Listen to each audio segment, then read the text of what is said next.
G'day, legends, and welcome to the Celtic Down Under podcast. I'm your host, Jared, and joining me tonight is Shane, Liam, and the Thunder from Down Under, Johnny. How are you, Johnny? I'm doing very well, Jared. That was a very good reference to the thunderstorm going over my shoulder there. So Had to do it. Those watching on YouTube, check it out.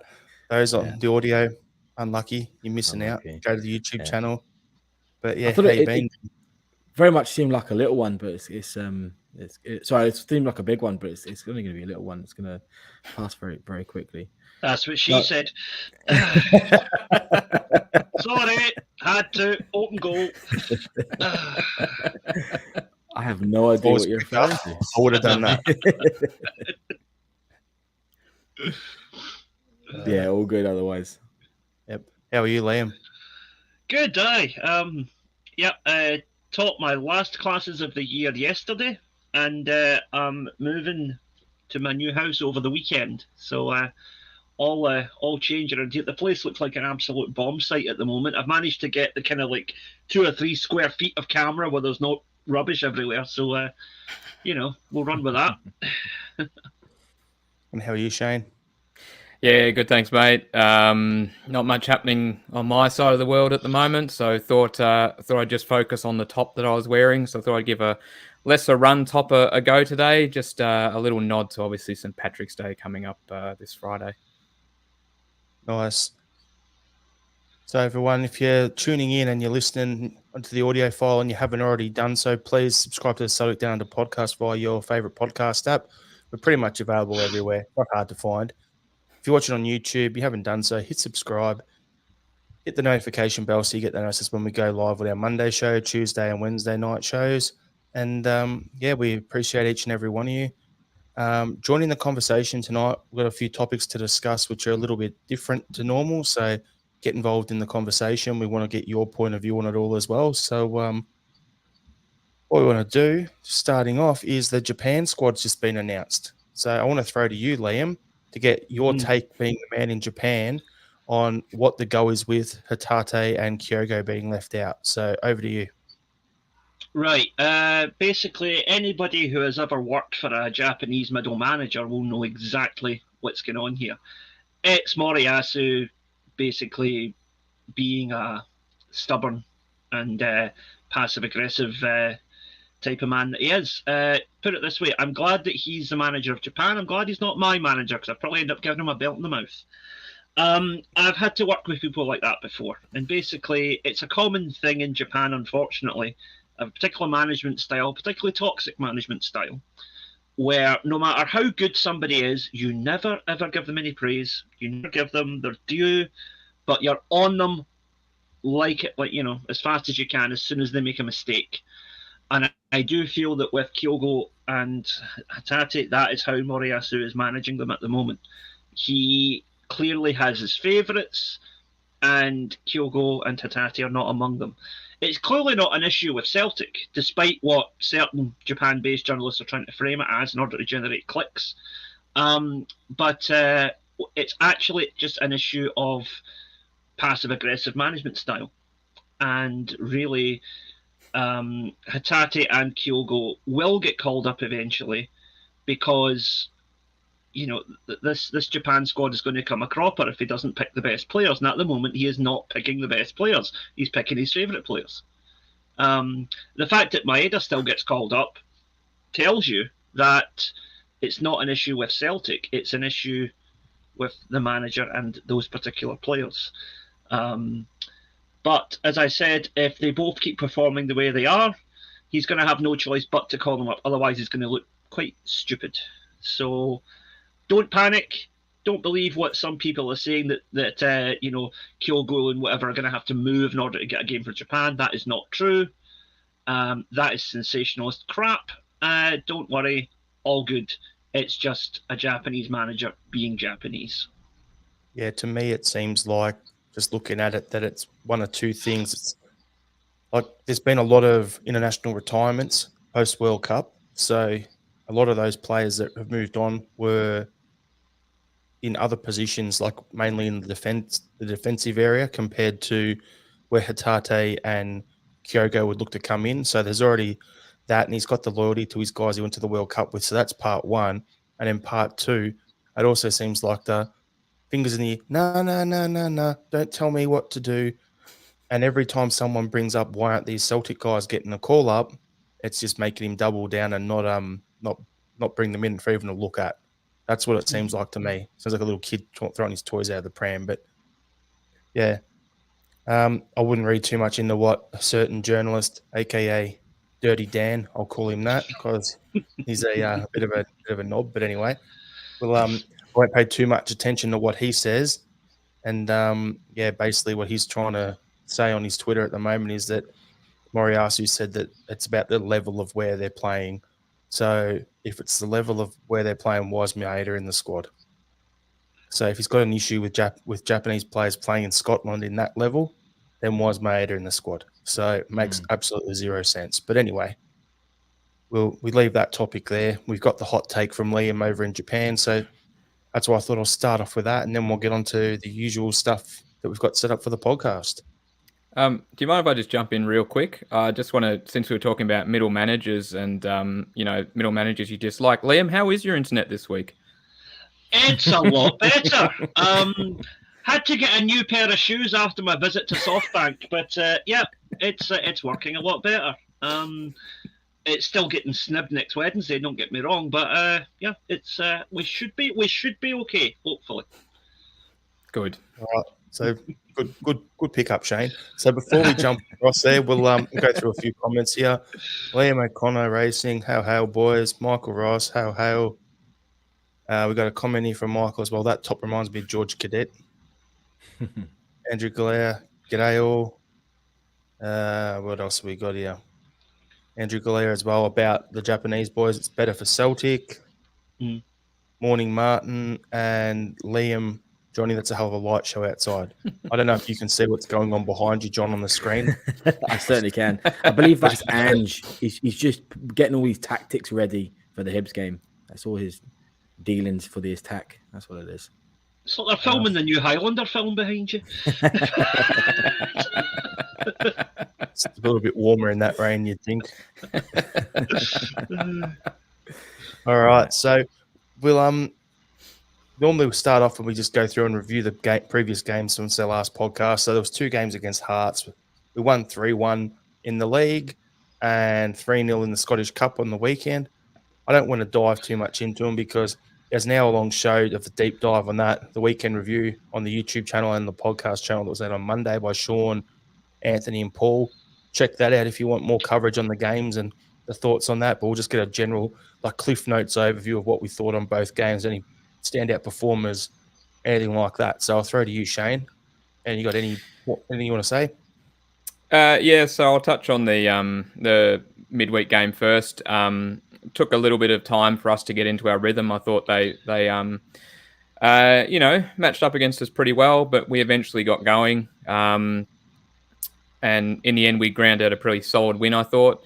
The only thing I'd really want to sort of comment on was obviously the performance, which has generated a bit of chatter, which is Bernabei. I actually thought he's quite good. I thought first half he was a little bit off. Maybe his passing was a little bit skew-if, but you couldn't just accuse him of being in that or having that problem, I guess, in the first half. But second half, I thought he was good, and deserved a fair bit of credit for his performance. Hearts definitely came down our left a fair bit in the second half. Atkinson was getting pretty high up the pitch, and I thought he dealt with it pretty well. And then he deserves a little bit of credit for the third goal. If you look back at it, he knocks the ball to Haksabanovic and then makes a darting run into the box, which just causes the Hearts defenders to hesitate a little bit, which creates just a tiny pocket of space for Haksabanovic, and then he's able to take advantage of it. So my main takeaway was pretty solid performance, and credit to Bernabei for a pretty decent performance. Yeah, that was the only guy I was going to touch on from that first game. The 3-1 I think that was Bernabei's best all-round game for us in the Celtic shirt. First half, both of our fullbacks were pretty rubbish. Second half, he really went to another level. So, yeah, it was the most solid he's been defensively. Going forward, he's a player. But, yeah, it was good to see the improvement in him. Johnny, you got anything you want to touch on about either of the games? Oh, well, I'll tell you something. Both of the games kind of blurred together for me. I had to go and re-watch the highlights just to remember which one was which. There we seemed to play very similarly in both, just eventual dominance, I should say, rather than complete dominance. But I totally share the sentiment about Barnaby. Well, I think we all have talked about this. There is a player there. He's still young. Okay, he has areas to improve, but there's multiple players at Celtic that have that. It's one of the biggest reasons why they play in the Scottish League is they have areas to grow into. I think he's going to eventually be a first-team player for us. I think he's a very good player. I absolutely agree. That was his best performance, especially defensively so far. The only other player I just wanted to mention, and I think this is more personal for me, I don't know if anybody else shares sentiment, but I've always thought Haksabanovic has been quite a quiet player in the sense that he just turns up and he just gets the job done. He's not flashy like Jota. He doesn't get like the spotlight like Kyogo does. He just turns up and does a job. And I thought he played extremely well in the first Hearts game and stuff, the league game. It was just one of those. He came on and he just scored a fantastic goal, phenomenal goal. It was really, really well worked from the wing. And I think it's time that for me especially, even if it's just me, a little bit more appreciation for him because he's definitely in and around it. Even if he's not necessarily going to be in the first 11, I would never be upset if he was. He's certainly for me one that's like this under the radar type player. So I thought he played very, very well in the first Hearts game. And I also think in the first Hearts game, I think it should be mentioned at least. All fair dues, their goal was good, despite having to go to VAR decision. It was a good goal. It was well worked. Ralston was out of position, and they exploited the space, and it was a good cross, and it was well scored. And I wouldn't have been saying that if we didn't win the game. So that's just that's how that goes. Liam?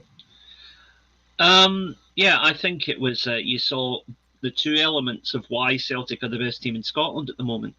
You saw persistence and professionalism in the first game, and you saw class in the second game.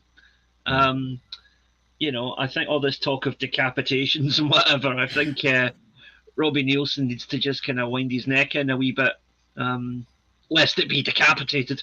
But no, he, I think he annoyed Ange with those rather stupid comments, and so we went out in the second game and really did a number on them just to prove a point, I think. Yeah. All I've got to say there, Liam, is I don't think we need to talk about decapitations. I think we need to speak about lobotomies, which is what old mate Nielsen needs. He's already had one. as my old dad always says, I'd rather have a bottle in front of me than a frontal lobotomy. That's good. Yeah, just with the weekend game, it was Johnson probably played his best game I think he's played for us, and Jota, that was his best game of the season, in my opinion as well. Like, it was just good to see him out there and doing his thing. I think Haksabanovic long term is going to mold into a 10 in this squad. Because he's that winger that is an inverted winger who likes to come back inside. I think he does his better work for us when he's in the middle there. So is he a long-term option to get trained up to put in the players a 10? Could be an option. Who knows? But yeah, you're right there, Johnny. He is pretty quiet, and then suddenly he just goes bang, and you're like, oh, okay. Oh, yeah, that's right. Yeah, we've got him as a player. That's what it's about. But yeah, overall, 100%. 2 games against him, 180 minutes plus stoppage time, 6 goals to 1. So basically, a goal every 30 minutes or whatever it is, if my maths is good. That's decent football. We'll get Mahesh when he jumps on to let us know the XG for both of those games, and if we're above it or behind it on the weekend. I'll just throw that out there because I know Mahesh loves that stat stuff. So when you tune in, let us know, mate. I just wanted to jump in really quickly on the second game. I thought our performance, that first half an hour or so, we were just at our kind of swashbuckling best. Like from that opening minute, from Hatate's shot stinging the palms of Xander Clark to Moy scoring a pretty good goal. That's a tough finish, running full tilt into the box, and he nails that. We just were all over them, and they did have a chance. Hart pulls off an awesome save or double save, but overall, I just thought we were excellent. I thought that was probably one of our I don't know if it was our best the first half, but it was definitely up there. I thought it was an excellent performance, and we didn't really taper off in the second half either. It was a very thorough, very dominant performance, but part of which I think they contributed to with some of their tactics and team selections. Yep, I agree with you there, Shane. We've got a couple of comments here as well. So we've got Shane Muscala, Aaron Moy outstanding in both games. Yeah, 100%. totally agree. Yep. And Antonio's comment here, felt we missed Maeda's speed on the wing. Yeah, we did.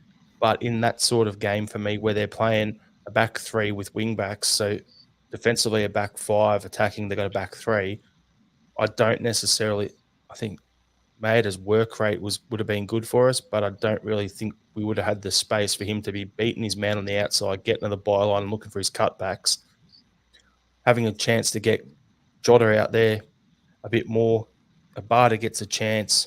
You get Haksabanovic to get some game time into his legs as well. I think those guys are a lot more tricky wingers than Maeda is. So in that sort of situation, I don't think we missed it as much as we would have, say, if we were playing a team that was up the field pressing us. Yeah.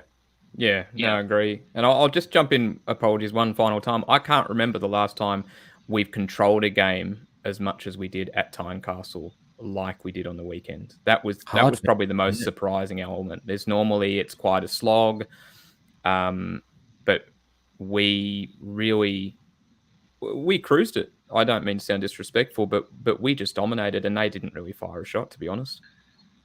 First half against the Huns in November is the last time I remember us being that in control of a game. Yep. But specifically at Tynecastle, I think we'd probably have to go back to maybe Rogers' first season. Not the first win we had where Scott Sinclair come off the bench and scored, but probably our second win there that season would probably that's just off the top of my head thinking that'd probably be a game, if any, because second year they started to pick up on what Rogers was about, and they were the team that beat us to stop that run. So I think, and from that point onwards, every time we've gone to Tynecastle, it's been a bit of a slog. It's been a hard one. So in my mind anyway, I might be just completely, overlooking some stuff here. But yeah, I think we'd be going back to probably Rogers' first season, if anything. Yep. Totally agree. That was a good win. So, it was a very good win. Referees, VAR. Do we go there, or do we just leave that to the other previous pods and kick on to the next topic? What do you want to do, Liam? What was it we said before about not giving attention seekers the attention they crave? I say let's move on. Good answer. We all agree? We could talk about VAR until we're blue in the face, or as blue as that line was. Or blue in the nose. Yeah, well, isn't it? I'm tempted. I'm very tempted, but I'm going to take a different tone. I'm not going to go into the specific incidents. I want to go back to something that Liam mentioned a few weeks ago. All right. I brought this up because I know anytime there's a chance to talk about VAR, there's a certain person called Shane who just wants to talk about it. So go on. No. I'm gonna go easy into this. Liam mentioned this a few weeks ago. We had our discussions about VAR and about getting rid of it or keeping it. And Liam made a really interesting point about how having VAR and having these situations come up is going to make it easier to highlight the poor job that's being done, the poor officiating job. And we're starting to see that. And I forgot to mention this a few weeks ago, but we obviously had that situation where they were talking about the handball on, was it Sky Sports or Sky Football? And they had Dermot Gallagher, I assume he's an EPL ref or something of that nature, talking about it. I want to focus on that and say the positives coming out of this are that people are starting to look and say, how are they missing this? How are they making these calls? So I'm just going to use this section to basically say, Liam, I wholeheartedly agree. And I think we may hopefully start to see some external pressure that we haven't seen before. Yeah, you look at it and go, it makes sense in a way that it's letting people finally realise that there's a structural problem here. So yeah, but as Andrew Galea says, a foul is a foul. It's getting ridiculous. And I absolutely fluked it with my memory was actually right about last time at Tynecastle. You're right, Joe had 5-0 win to win the league in the 16-17 season. There we go. I had a feeling, mate. I had a feeling, Seamus. I wasn't 100% sure, but I thought it's got to be that second game there. So absolutely nailed it. There we go. Give myself a pat on the back. So, podcast name. Let's all dive like Rio. What the hell is former ref Stevie Conroy on about? Like, so the article that's come out and it was on all the red tops. So Football Scotland, The Sun, the Daily Ranger, all that sort of stuff. Had this story today that former ref Stevie Conroy says Reo Hatate should receive a red card as retrospective action for diving in the cup game on the weekend against Hearts. So I'm going to leave my thoughts, keep it really simple. I'm just going to bring something up quickly. All I have to say is that the level of journalism in Scotland is trash, and I hope that the people coming off Axon branching out into different things like Declan and Amy and those sort of guys over there and James and them are part of this new generation that actually bring back journalism to what it should be because they have some journalistic standards. But my overall thoughts is it's a dive, huh?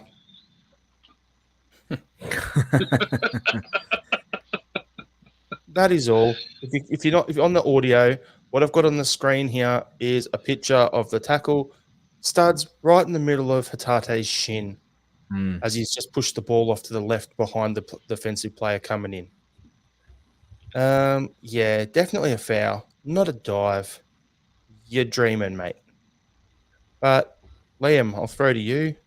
And then we'll get Johnny's thoughts as well, and we'll come to you last, Shane. So, Liam, what's your overall take on this? Oh, nice wee bit of nostalgia there. That reminds me of the time I got a point deducted in a taekwondo tournament for kicking somebody below the belt. I won't say why or how, but there you go. And so you should have. No, but it really is like, what game are these clowns watching? Well, we know exactly what they're watching. They're watching the how can I frame this as anything anti-Celtic type of game. And it really is just ridiculous. And it all goes back to this thing. If you, I was on Axon last night, and we dived into this a wee bit as well. And the idea that referees can just, or former referees, pundits, ex-players, rent a gub, whoever they are, that the Daily Record is willing to run as a source, you can just basically say what they like and it's not challenged. I reiterate what I said a few weeks ago. Journalists' first allegiance should be to the truth. And if one guy tells you it's raining and another guy tells you it's sunny, look outside the window and see what the weather's like. Don't just take it at face value. And this is not journalism, it's stenography. It's just taking something and just writing it word for word without question, without investigation, without inquiry. You literally could get a computer to just do that for you. I don't know why these guys even work a job anymore, because they are not practicing journalism. AI will do their jobs for them in a couple of months anyway. Get a bit of chat GPT or whatever, and these guys are done. Vinny's got a comment here. That Hearts bloke should have got a red, like Casemiro against Southampton. Andrew Galea, anything to undermine Celtic. And then we got a comment here, PR Press. So, John, what do you reckon? Yeah, look, I share the same sentiment as everybody else. I'm not shocked in the slightest. I think this is I'm going to be slightly fair, I guess, and say that I think journalists are probably bored of writing the same Celtic story every single week, which is Celtic win well or dominantly. What a great team it is. They're probably bored of writing that, and in their eyes, readers don't want to read the same article every single week. So they're finding literally anything else. They found somebody who said something that's slightly controversial. Oh, we're going to run with that, and we're going to make it into this big, huge mountain. It's the same stuff. I mean, like we talk about this consistently, right? And it is the anti-Celtic stuff, and every single transfer window, it's our biggest player or one of our most consistent informed players. Oh, they're off. Do you know what I mean? It's the same machine that's producing these stories just to try and get in the heads of, well, Celtic fans. Because listen, at the end of the day, we're the ones that get all worked up, and we're the ones that read the stuff and like, oh, for God's sake, it's the reaction that they want, right? They're not writing it for Sevco fans, they're not writing it for Hearts fans. They just want to wind us up, and they're probably trying to get in the heads of players. At the end of the day, they're probably fans of other teams, and they just want to get in, try and get an advantage, anything against Celtic, because that's the only way that they're going to be able to beat us. So I'm not that shocked. I'm not that bothered by it. I think we'll see plenty more similar stories like this. It will be some English ref says this, or some other journalist, ex-Celtic player, probably played for Arsenal at one point. He says that we're all, obsessed with potatoes or something. Do you know what I mean? Like it'll be. It's the same. It's the same people. It's the same stuff. It's the same. Yeah, same monster machine. Do you know what I mean? Yeah, we are obsessed with potatoes, but that's the different story altogether. We get to say that. They are delicious, though. But anyway, They I'll are. bring up a couple of comments here. Peter Caliero, the most idiotic part of that comment is simulation is punished by at most a yellow card, cannot be a red. Yeah, well, there you go. And Michael Ross, the more dominance from Celtic, the more desperate the media get to try and derail us. So there we go. And Liam O'Connor, they're trying to hide the coming disaster at Ibrox when the money runs out again. Free transfers, loans, finishing early. Yep. It's all happening if you believe what you're hearing about their financial situation. But Shane, I'll give you final take on this Stevie Conroy comment. Yep. I share the sentiments from both Johnny and Liam. I agree with Johnny. I'm not surprised, but I'm still disappointed to see it. And then, Liam, I listened into Axon when you were on yesterday talking pretty much exactly about this. That's why I saw the parallels today when it came up as a discussion point. The ability for people in the media to kind of jump in and make these comments, but in no way be challenged or really be forced to substantiate them. There should have been a situation where, they even look back at the footage, or they even said, why do you think that? Or even challenge them on the factuality of the yellow and red card situation. But it's not. It's just run with, and it's quite disappointing. I agree wholeheartedly with what Liam's saying. People need to be able to substantiate and back up what they're saying and be challenged on them. And the sooner we have that, or if we ever get there, the better. Final take on all of this is that. Yeah. Yeah. I mean, at the heart of it, it's not a dive, is it? It's like, that's it. Like, at the heart of it, the fact of the matter is he's had someone come in and put their studs on his shin. Like, it's an actual factual mistake. An actual factual. There you go. There's bad wording. If he had anchored, if he had anchored his foot and there was a little bit more weight behind that, he could have been out for the rest of the season with a broken leg. Do you know what I mean? It's one of those tackles, studs up, straight in the leg. Easily break his leg. Liam, it's a horrible tackle.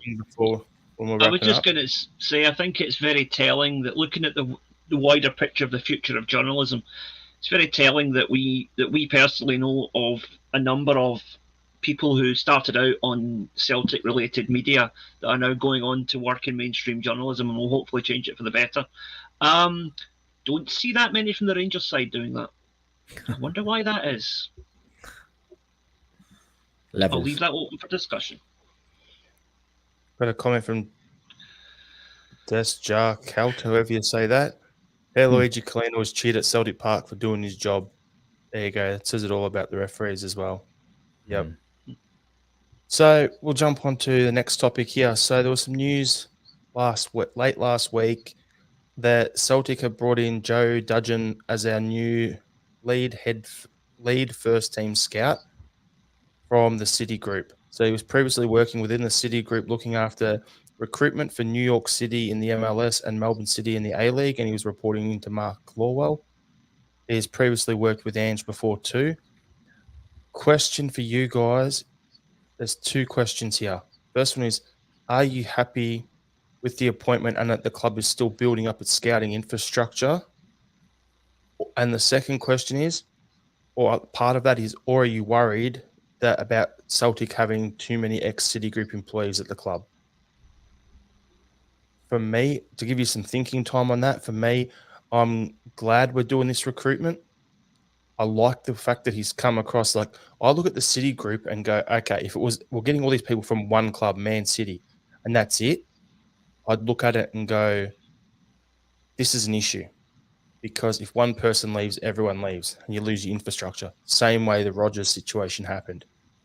But by bringing in Mark Lawwell, after already appointing Ange, those two having a working relationship, then bringing in another guy who's got a working relationship with them in a role that they all work together, I think it makes sense because it's a lot of that symmetry there, and it's going to help set things up.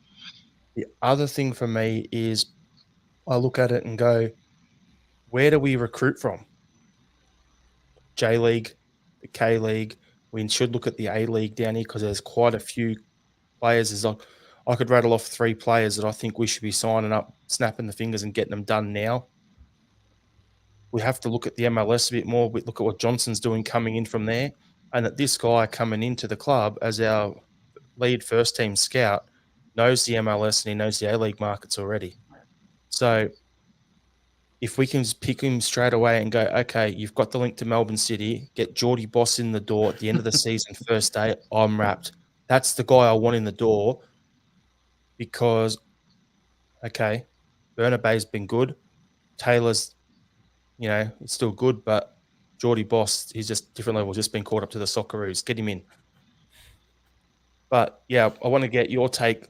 Liam, what do you think? I think anything that allows us to cast our net a bit wider in terms of recruitment is a good thing. And if this gives us an added inroad into the MLS and the A-League, then I'm all for it. I don't have too much concerns about the City group because, to put it in business parlance, they have quite a diverse portfolio. They've got a lot of different clubs they look after. Some above Celtic, some below Celtic in terms of global stature, which means there's definitely scope for give and take there in terms of getting players in and out. I would also say that I think that it's good that the club are this. To me, this speaks to a change in the whole culture of the club. Something that's begun with Ange, but will continue after Ange as well. I think because you don't appoint a scout like this guy. He's not coming to Celtic for the 2 or 3 years that Ange is still going to be here, right? He's coming here for the long term. So I think that this is a sign of a cultural change within the club that we are going to, whoever manages Celtic after Ange, and I hope it's several years before we get to this point, but whoever does come in after Ange is going to, hopefully, it's going to be a continuity candidate. And I think this is part of the step towards that. Off the back of that, Liam, quickly, because, you kind of tidied up what I was saying, and I just realised I didn't finish it off, was, the whole if we're just getting from a club great, but for City Group, it's a big group with a lot of clubs with a good network behind it. That's what I was saying before, and I realised I didn't say that properly. But there's a comment here, a couple of things here. So I'm really surprised Celtic haven't signed more Australian talent. And I can't think of any A-League players who would fit for Celtic. I'll rattle off my list right now. And then Shane, you can jump in off the back of this. So the current Socceroos squad was announced, okay? And 8 of those players in that squad are currently playing in Scotland, and 8 of them are currently playing in Australia. So that shows the balance straight away. Now, the A-League players, if we need to look at another goalkeeper, Joe Gauci from Adelaide United.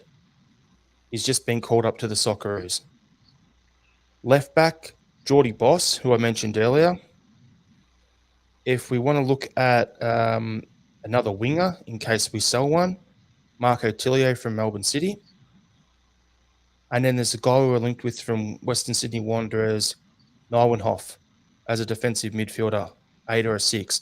Those are the guys off the top of my head straight away. I'm saying you could get them in, bring them in, and they don't have to hit the ground running straight away, but they're guys that give them 6 to 12 months at the club, and those guys would step up and be first-team players at Celtic. I'm happy that those guys could make that step. There's also another 16-year-old kid who's just been called up to a train with the squad over at Adelaide. Iran Kunda, another winger. Exciting as he's probably the next best prospect in Australian football at the moment. Get him signed, get it done. And then loan him back to Adelaide or whatever until he's 18 and able to move over. He's the league's next Garen Qual, basically, that they're talking about. What are your thoughts on all of them, Shane? And you've got anyone else? You stole my thunder. I had all the names except Irakunda, and I was going to jump in at the end there and drop that in, and you stole it from me. So no one else immediately springs to mind, but it is a rich talent pool down here. We've definitely got talent. You've seen the likes of obviously Qual make the big step up, and we've had a few other players obviously go over to Scotland in the last couple of windows. So there is talent here, and it's definitely a market that hopefully bringing in the new head scout will help, I guess, mine in a way. Gauchi for sure. Yeah, I'd agree with Gauchi. Gauchi's a good shout. We got a couple of decent keepers that aren't getting a first run either. Yep. Oh, yeah. Nestri, which is in Irankunda, is good.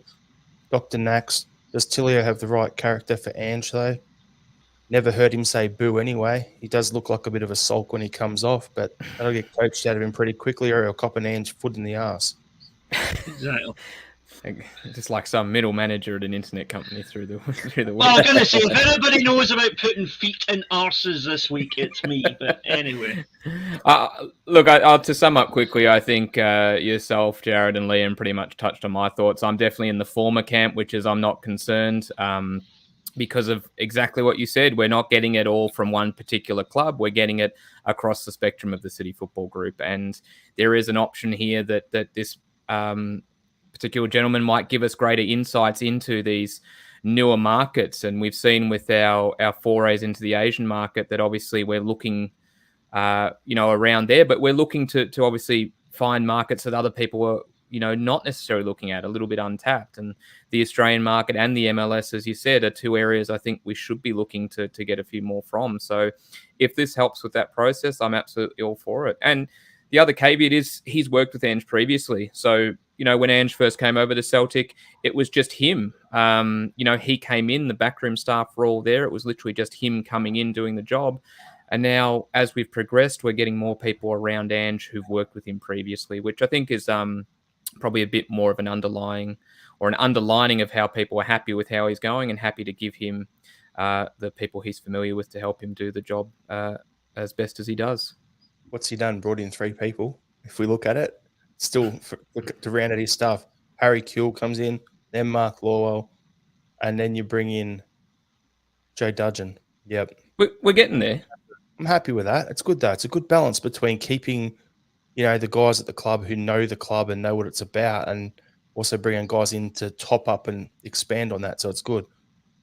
But, Johnny, we'll give you the final chat on this. What's your thoughts?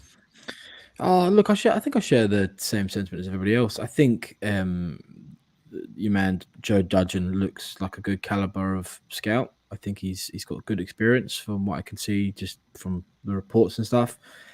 So yeah, you always want that type of personnel, and Celtic can only make us better. I think having good networks with a football group that has they have a far bigger scout department than we do, probably a much, much bigger data analytics than we do. They probably have a far wider network group than we could ever achieve. And just having that connection in any way that it is, if it's just a handshake or a phone call or just, interpersonal relationships and stuff, or having the ex-staff come in, that can only benefit us. That, like we were saying, widen our net and stuff. And we'll have players presented to us that we've never heard of, and we have all the numbers that, this person suits us perfect. So I don't think there's any problem. I guess the only problem would ever be like if we became like a sister club to the City Group, or do you know what I mean? Like I would never be okay with the relationship strengthening to a point where we would become part of the City Group. I would just never have any of that. But I don't think that's what's ever going to happen. I know we've had a long standing relationship with the City Group, and I think it's probably going to be exactly how it is, and not get any stronger than that. But yeah, I'm currently a big fan of it how it is. So yeah, it's a good thing. Maybe it's always good just to get other people in from other football groups or experience and stuff is also a really big benefit that Celtic has or should try and do as well. But this guy just looks like the real deal. So I'm very pleased with it. with the appointment. It's funny you say that, John, about having that network, because I sent a link through to our group chat earlier today about a video that's on the Optus Sports YouTube channel. It's an interview with Kevin Muscat, who took over for Ange at Yokohama Marinos. And he was talking about his relationship with Ange, and he goes, he's usually busy and with the time zones, blah, blah, blah. He goes, but I kind of leave him alone. But if I need to call him, I can do a call. He goes, and there was one time he goes, I got a call saying, can I get 2 minutes of your time from Ange? Rings him up, and he goes, Tomoki, I want to sign him. Or whatever it was. And it's basically, it's like, he's talking like, yep, I've got questions. I want to run some stuff by him, how things are over there. And it's like, yeah, he just rings him up, and it's like, yeah, Tomoki. And then Kev goes, well, if he didn't go to Celtic, he would have ended up somewhere else anyway, because he did that well in the J League last season. So he goes, I'd rather him go to Ange. So it was funny just seeing it was a good eye-opening experience for me, learning about the J League a bit more, learning about Muskie's relationship with Ange, and then seeing what he's gone on to do after leaving Melbourne Victory and that as well. So yeah, it was a good little video there. But yeah, well, I'm going to use this comment here from Michael Ross, because it actually is a perfect segue to our next talking point, which is David Desmond saying Ange will be handed a substantial transfer budget this summer. So it is rumoured that the Celtic board has approved a summer transfer budget of approximately £24 million if Celtic win the league and qualify directly for the Champions League group stages again. Does this seem accurate to you guys, a fair amount? And why would the budget figure be released? Okay, so we'll tackle them, and then I've got some follow-up questions off the back of that. So what do you think, Shane? I'm unsure why it got released, and I'm never usually sure about these things when they come up. I'm not a good money man. You know me, and the fact I don't like to talk about the financials that extends to transfer budgets, because I'd overpay all the time if I was in charge. Yeah, look, it's interesting. I'm genuinely, the more I think about this, the more I'm not too sure. I think there's obviously a bit of an expectation now with what we've seen that maybe there should be some more funds forthcoming for Ange to build up the squad to be more of a force in Europe, and actually to make a bit more of a substantial dip at getting out of the group stages. I guess it depends on how we spend it, which I think is going to be part of your secondary question. So I'm not sure what to make of it, to be quite honest with you. I'm a bit 50-50 on it. Liam? I think there's a few different factors to consider here. First of all, season ticket renewals. You're always going to get... They always give you a little tidbit of something to look forward to next season, some extra incentive to renew your season book. Next year we're really going to go for the Champions League because we're putting this budget up. And even if this story is unofficial, that doesn't mean that it wasn't Celtic that allowed it to get out. Quite often you have what's called a facilitated leak, wherein a friendly, shall we say, journalist presents a story as an exclusive that he's managed to uncover, but actually the club let him do it. But if anybody asks, it didn't come from us, and that's what this special. Aye, that's what this story reads like, to be honest. And then there's also the fact that the optics around Celtic and finances at the moment. There's been a couple of doozies in the last couple of weeks, bringing out that fourth kit, which I think was just grotesquely unnecessary. And doing it within a week of launching all that Adidas Retro stuff, which I personally quite like. But again, that's essentially another kit. So you then get 5 kits, even though one of them is just a training kit. Yeah, so if you're demanding all this money from fans, you've then got to say, well, wait a minute, where's that money gone? So you've got to, I think, produce some sort of justification for what I think are, let's just say, excessive acts of capitalism from the club in the last couple of months. So. Yeah, so for me, before we come to you, Johnny, I look at it and go, okay, it seems odd that they would openly got the amount out, because then if you're a buyer in the market, teams are going to be like, oh, they've got this much to spend. They spent so much on this player. They've got this much left over. Let's ask for $1 million or $2 million more. So it kind of like gets you a little that way.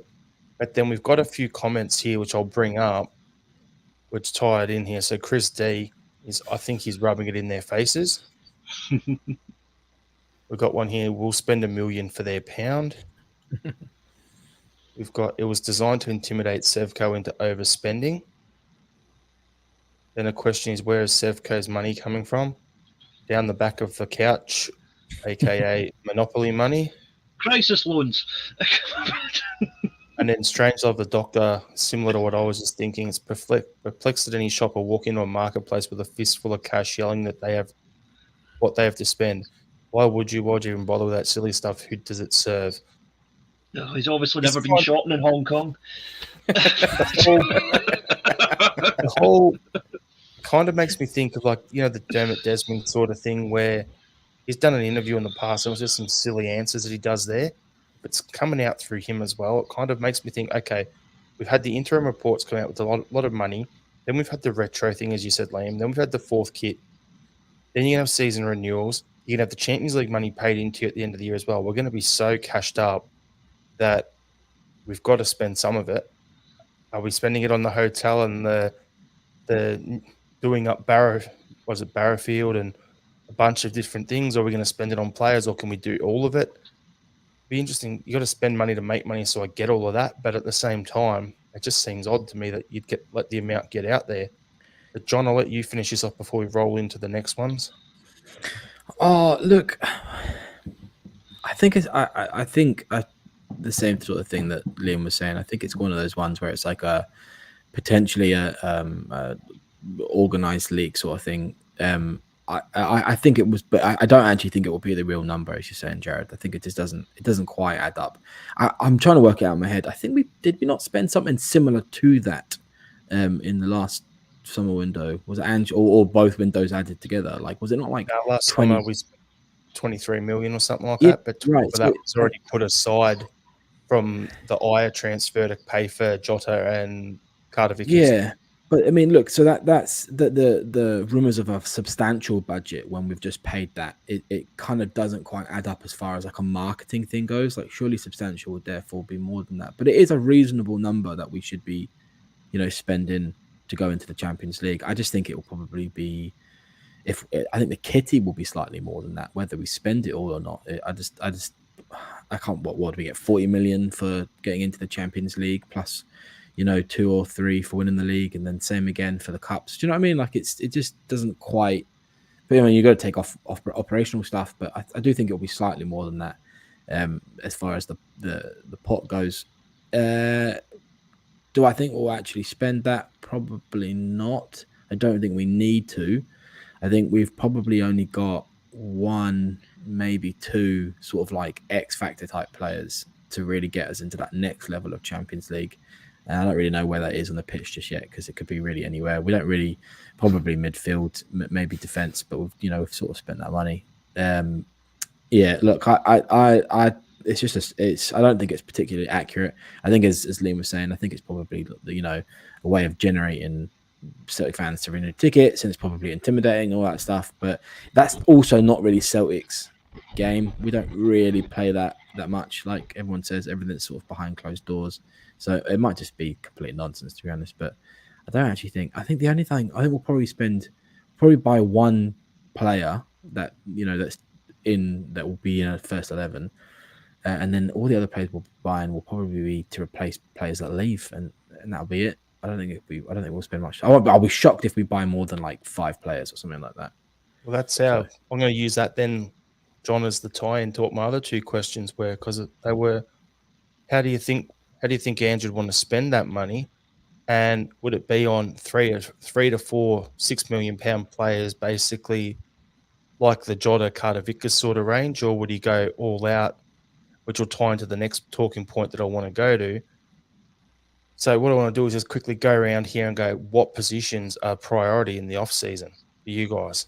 if we've got to get 3 or 4 players at that 6 to 8 million range, so if we're to get 4 players for 6 million or 3 for 8 million a pop, what positions would you be strengthening for? And not thinking about for Scotland, thinking about for Europe. For me, starting level goalkeeper would be number 1. If we keep Carter Vickers and we keep Starfelt and Kobayashi, I'd be good with that. With one of the young guys like Lorwell, Welsh, whatever, backing that up. But at the same time, do we need an if Fabrizio Romano is right and Starfelt is to move on, then we've got to get another centre back. So then I'd be like, okay, let's spend the big money there. We're going to get money in for Starfelt. Let's spend some cash there as well. And then the next question is, where are we going to play Tomoki? Are we going to play him as a 6 in Europe alongside Callum? Are we going to play him there and push Cal further forward? And if we're going to push Cal further forward in Europe, then do we go out and sign a good quality number 10? Because that, for me, is we either need a 10 or we need another European standard quality striker. So those are it's basically up the spine is where I'd be spending it. I think our wingers are good enough for Europe. Our strikers, everything we've got at the moment, but it's basically those are the spots for me. I don't know if you guys agree with me or not. Let us know in the comments as well what you guys all think. I don't really see the need for a goalkeeper, if I'm honest. I haven't quite worked that one out yet. I think Ange's style is to be playing football at the other end of the pitch anyway. So I don't think that. I think it's going to be quite low on the priority. You just want somebody decent, and I think Hart kind of feels that. I think this is assuming he re-signs deals and all that stuff. Yes, agree with the Starfelt stuff that will need to be replaced, but I guess that's why we bought Kobayashi. That's I imagine he'll be eventually slotting in there. For Champions League, though, we do need someone to come in immediately, right, and just be the Carter Vickers class and above. But yeah, a number 10. I think that's the type. We just need somebody different. We like I totally get Hatate and Moy and Hatate and O'Reilly and all of that stuff. Scottish football, we are leagues and bounds ahead of all the other teams. What we need is a Champions League standard number 10, one that will just change games for us. So that's where I'd spend money. So I don't know, 10 million on a number 10, 9 million on a number 10, and then 2-3 elsewhere as we replace players that leave. I would say replace, assuming Starfelt goes, quality centre back in to replace him. Although I think in time Kobayashi will develop into the guy who is the long-term partner for Carter Vickers. I think goalkeeper, I would go a slightly different track. I would look to bring in a good young goalkeeper. We already have one there, in Oluwayemi. Well, he had a bit of a clanger on his League of Ireland debut. I don't know if you saw that. I think he needs a couple more seasons on loan. That's why I'm saying bring someone in, because if you look at it at the moment, you've got Hart, who's getting to the end of his career. You've got Segrist. And then you look at it and go, all right, well, who's next? If Hart was to stay, get injured, Segrist is playing. I don't want Bain as his backup. Yeah. No. In a Champions League. Toby's not ready yet. Who else do we have? Well, Barkas is coming back. Oh, God. He's had a decent season. Barky. You never know. He could going on strike if he comes back. had a personality transplant and just. I was daft enough to get a shirt with his name on it, so he better come back and have at least one good game for Celtic before we sell him. That's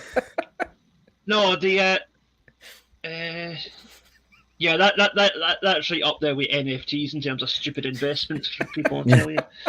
But I'm talking about a striker, and if that's the case, that means we may as well play a Yeti as well. Then, if we're going to talk about trying to, go rubbish players, come on, man. No, there's a headline: a Jetty, the NFT of strikers. Right? No, I think that, like you say, Jared, it's about the spine of the team.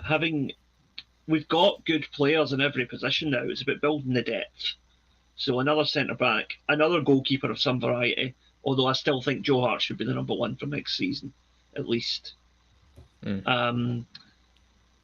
I think that the midfield, something's got to give in that midfield. O'Reilly is possibly going to get moved on. Turnbull's possibly going to move on. So there's going to be a gap open up there for a creative midfielder.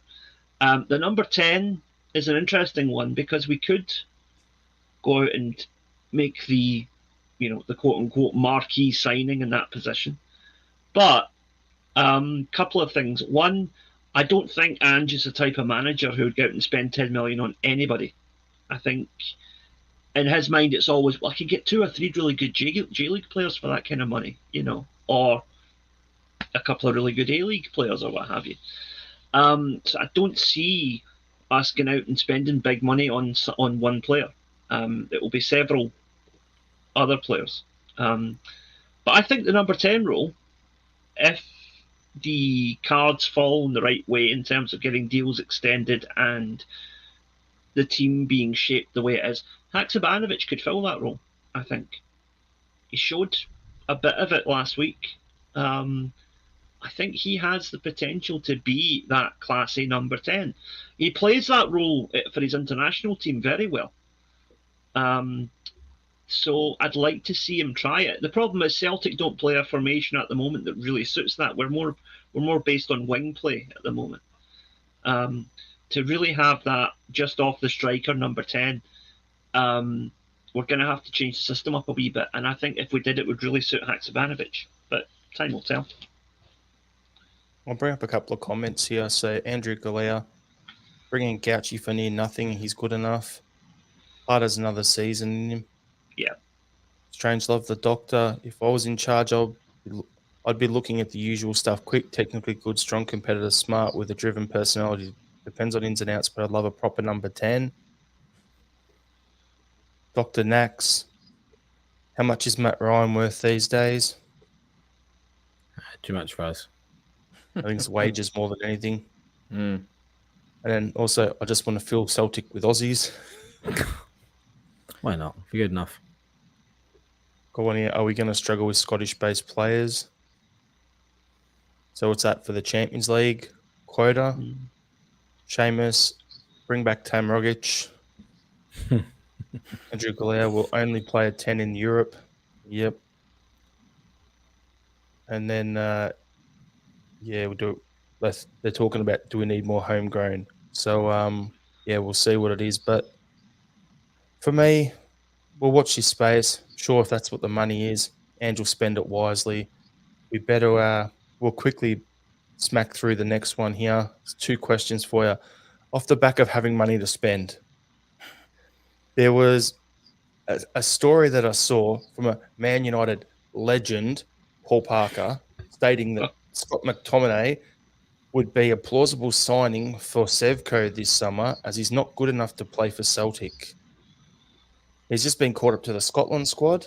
We're talking in the comments here and everything about that we need to have Scottish players for Europe. Would McTominay be good enough to play for Celtic? That's the first thing I want to know. It's a simple yes or no on that. And is he a better option for us than Turnbull, Hatate, O'Reilly, Owada, Moy? I've left Kalmack out because Kalmack it's not worth tarnishing or saying anything there. For me, it's a no and a no. Shane's got the whole thinking face going on, so we'll go to Johnny. Yeah, I'd sign McTominay. Yeah, I'd sign him for sure. I think he's probably better than Turnbull. I think he's probably on Hatate O'Reilly level. So that's just a good player to have in your team. And the Scottish stuff, yeah. But I mean, it depends on money. I don't think Man United are going to sell him for pennies. But I think it's far better than Sevco. But there you go. Well, Strangelove, the doctor's got a comment here. No, wouldn't sign him, but he wouldn't play for Sevco because Scott's a Celtic supporter. Wow, there you are. I think on that whole thing though, one of our best players, modern best players of all time, was originally a fan. Yeah, and Greg Taylor. Greg Taylor was a Rangers youth player, and look at what he's doing for us as well. So I understand the theory there, but yeah, for me, I'll look at it and go McTominay. probably be better than Turnbull. That's the only one of those guys on that list. But I Yeah. think wages would be an issue, and the transfer fee would be an issue. However, he would add a bit of size to our midfield that we do not have. But then I wouldn't want to spend crazy money on someone who could potentially be another Abelgard in Ange's system. Yeah, I think he's substantially better than Abelgard, but and he obviously playing for, arguably one of the best leagues, if not the best league on the planet. He's clearly a level, right? So I think he's definitely better than Turnbull. Loan with an option. There you go. Yeah, maybe. And Liam, we'll get your thoughts. In short, no, and absolutely not. McTominay, I don't know what it is. Maybe I've just not seen enough of him, whatever, but he reminds me of Darren Fletcher in the sense that he gets a game for Scotland because he plays for Man United. And I don't see what is so special about him. So then the exact same theory that Kenny McLean gets a game for Scotland because he plays down at Norwich. Yeah. Yeah. Well, if Stevie Clark's to be believed this week, then anybody who doesn't play for Celtic has a better chance of playing for Scotland. So, I mean, look, just to like playing devil's advocate, Fergie called him the biggest prospect at Man United before he left. Oh no, there's maybe just something I'm not seeing in him, right? Maybe I mean it's there are far better, far more informed football brains than mine that think he's a player. I just haven't seen it. And I'd agree with that. I don't see what he would bring that we don't already have. And he would come at a much higher premium than going and getting a player of, I think, similar ability from Eastern Europe, Asia, or America. Yep. So go to Serbia, buy a big hard bastard from the Balkans. Done. Sorted. Go get the next Milinkovic Savic before he, goes to Lazio and does his development. There it is. Pretty much summed it up for me, Liam. His size is appealing, and obviously the fact that he can play as a centre half, at a push if needed. So there's some flexibility there. But look, apart from that, if it's a bit of a moot point, we couldn't afford it, and if we were spending that kind of money to bring him in, you'd be wanting him to be a sort of locked in starting 11 player every week, which he doesn't. I don't think he steps in front of anybody in our team at the moment with that regard. So it's all moot point for me. There you go. Yeah. Antonius in the comments, transfer market has McTominay at €30 million. Wages would be outrageous. Yeah, we're just talking like if this was Football Manager. It's not going to happen. What's going to happen? This would be the only way. Yeah. With a potential option in the future when his contract's running down. Not going to happen. So we're selling CCV, and then we're using our 24 mil budget to get McTominay. Just to get him in, yeah. I'm just going to throw my hat in the ring here, right? If Sevco are thinking of doing a loan for him, right? I'll miss a penalty for you for half that money, okay?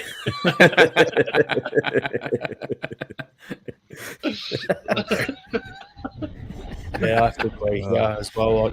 I've not been happier for a long time with this team. Like, this is the most likable group of a Celtic team that I've seen pretty much as long as I can remember. I've really enjoyed watching this team play. So, yeah, we'll leave that one there. I've got a question for you, Liam. All right, here we go. Right. So, Yosuke Uraguchi. He's back playing in Japan. Breaks his ankle in his debut there after getting injured in his debut for Celtic. Is he got to be the most unlucky player that you know? The reason I'm saying that is either walked under a ladder, broken a mirror, failed to respond to a chain letter when he was a kid, opened an umbrella indoors, killed a ladybug, had a black cat cross his path. All these different superstitions that bring you bad luck. He's got to have had all that happen in his youth, I reckon, for the luck he's had the last couple of years. You see, yeah. I thought you would be lucky because he escaped the curse that usually the hex that usually hits Celtic players is I did not buy a shirt with his name on it. So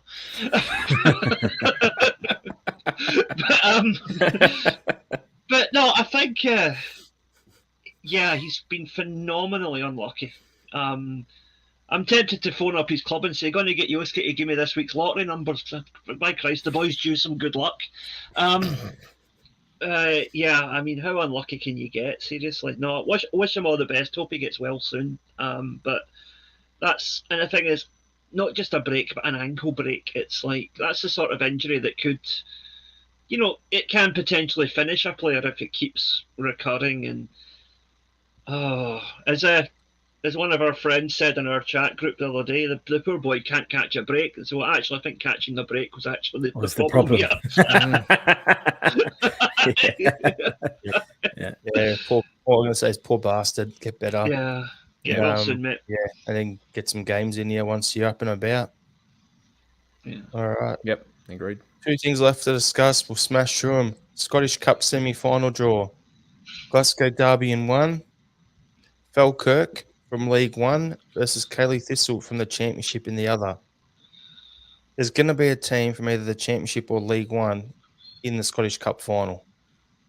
How bloody good is that for football? And how incompetent would you feel if you were Hearts, Hibs, Aberdeen, that next rung down of premiership teams, that a team like Falkirk from 2 tiers below you could be in a cup final? Good luck to them. Hope those two do well. We all have to deal with embarrassments in our daily lives, but there are some times when by sheer luck or freak of nature, complete fortunate accident, Rangers might get further than you in a cup, But no, I tell you what, the TV people must be doing their heads in though that they didn't get their Old Firm final that they were wanting so desperately. Dump button. Yeah, but I say good because Falkirk and Inverness Cali are 2 clubs that historically, don't really have anything to dislike about them. They're good, honest clubs, decent supports. Cali won the cup fairly recently. Falkirk have been in the semis recently. I think they got to a final one year quite recently as well. No, it's good for the game to have perceived smaller clubs get into the semis, as well as a couple of teams from lower leagues as well. If I remember this right, Liam, and I heard it on a podcast, I don't know where though, when Cayley Thistle won the cup, they beat Falkirk. I think you say that. Yeah, you're right. That was the league. Was that the League Cup though, wasn't it? Might have been. I think it was either 2015 or 2016. Yeah. So that was the final when Cayley Thistle won whatever cup they won, and then you've got the Glasgow Derby on the other one. So it's pretty good. Got some comments here. So that's the beauty of cup competitions. Yep. And then sad indictment on the so-called bigger premiership teams. Antonio says, I like Cinderella stories in cup comps. And also, but you don't lose to them. Yep, exactly. So I'm looking at it going, we get through. We beat, I saw this somewhere as well, we beat Hearts last round. We beat Sevco this round. And then if you get to Falkirk and beat them in the final, if they win, they're also of that variety. It's the Hun trifecta. It's too bad Kilmarnock get knocked out earlier on, isn't it? Yeah, exactly. So I think it'll be decent. Shane, you got anything to add? Not really. It's a little bit of a Cinderella story to see some 2 lower league clubs actually playing off for a spot in the final. So stealing your word there, Antonius. Look, get behind the Cayley Thistle train, I guess, until the final. And we'll just quickly talk about Saturday's game at Paradise, Celtic versus Hibs in the Cup. Is this the game we're going to be wearing that 4th kit for? Yes.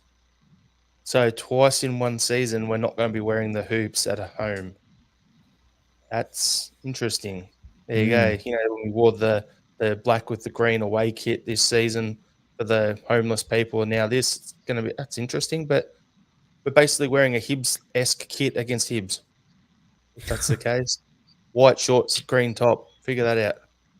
That'll be interesting. But for me, expected starting lineup, I'll just go with the same lineup that won the cup game last weekend. First scorer for me will be Kyogo. Final score prediction 4-0 to Celtic. Shane, your thoughts on or your take on all them?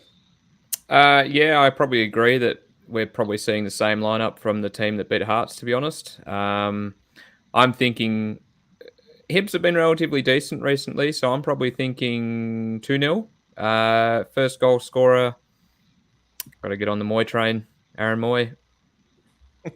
You and Dr. Nax bang on here. Careful, we're banging, careful. Banging in the right same ideas. There we go. Brilliant, Shano. At least buy him dinner first, Dr. Nax. I'll take a zinger burger. That's all right. Is that a euphemism or is that actually a food item? Liam, I can make it worse. He wants to go to the Dirty Bird, have a zinger box.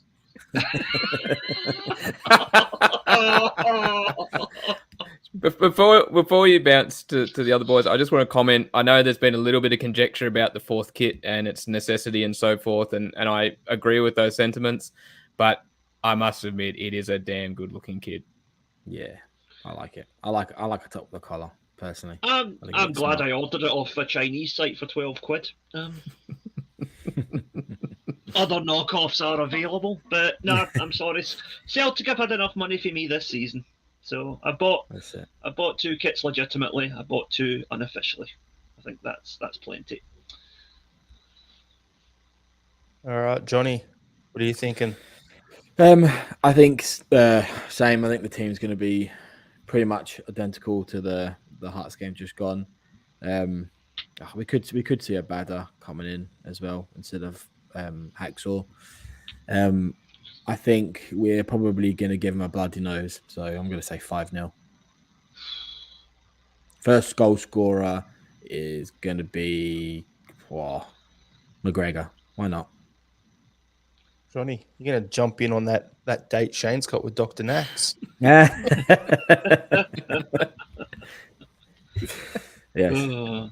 And right, Liam? I think we're going to win 4-0, and I'm going to stick with the same as Shane is saying, Moy for the first goal, and I hope it is an outrageous dive from Reo Hatate that wins the penalty kick. Brilliant. All right, guys. So before we wrap the pod up, if you haven't done so, please subscribe to the Celtic Down Under podcast on your podcast app. You can find us on YouTube where most of you guys are watching us. Hit subscribe, notification bell, all the works on there. If you've got a friend that you know who supports Celtic, let them know about the podcast. Spread the word. It's the best way for the channel to grow, so we appreciate you all doing that. You can find us on Instagram and Twitter at Celtic Down. Facebook, we've got a Facebook page and a Facebook group. You can go and join them as well. And I've got some of the flags that are behind me, Liam and Shane, there for sale. So if you're after one of them, send us an email to admin@celticdownunder.com. $20 a flag plus postage. And I've got about 40 of them left, so we can send them out if you want any of them. So we'll leave the pod there. We'll go our final thoughts. So Johnny. Oh yeah, well it's always music. That's my thing.